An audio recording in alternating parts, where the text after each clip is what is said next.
In a time when the world was about to witness atrocities seldom seen throughout the history, two relatively unknown German men were about to make history of their own.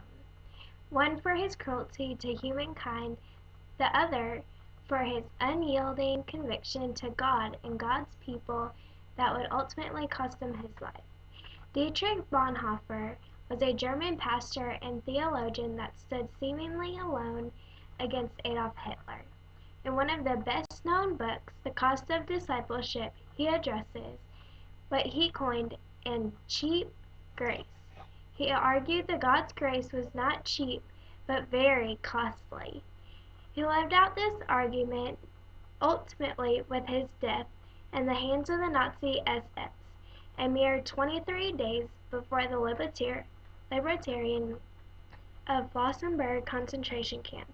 Bonhoeffer's life and death are a tribute to his conviction to Jesus Christ. Dietrich was born on February 4, 1906, to Karl and Paula Bonhoeffer. He was one of 8 children born to them. Dietrich also had a twin sister named Sabina. His father, Karl, was Germany's leading imperial psychologist.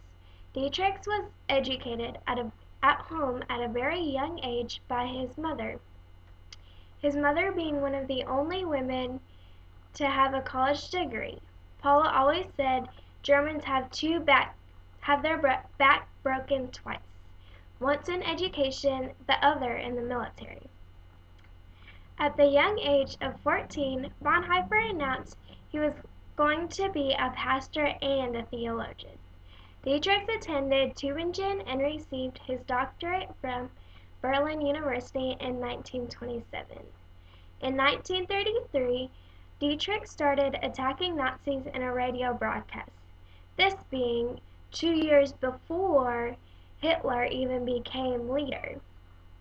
After this, Bonhoeffer became a leader for an underground seminary involving more than 20 seminarians.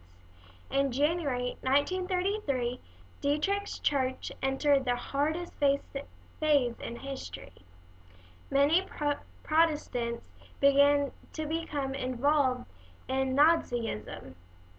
The Dutch Christians, or German Christians, became the voice of Nazi ideology. They even pursued the removal of the Old Testament from the Bible.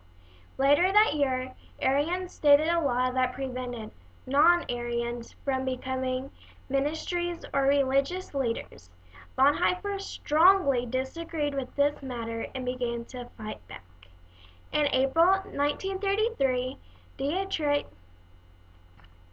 wrote an essay titled "The Church and the Jewish Question," being the first to address the new problems faced under Nazi dictatorship. He later wrote the church must align evil in 3 stages. First, question state injustice and call the state to responsibility. Second was to help the victims of injustice, whether they were church members or not. Third, the church might find itself called in order to halt the machinery of injustice. And the days to follow Bonhoeffer completed. The Church and the Jewish Question.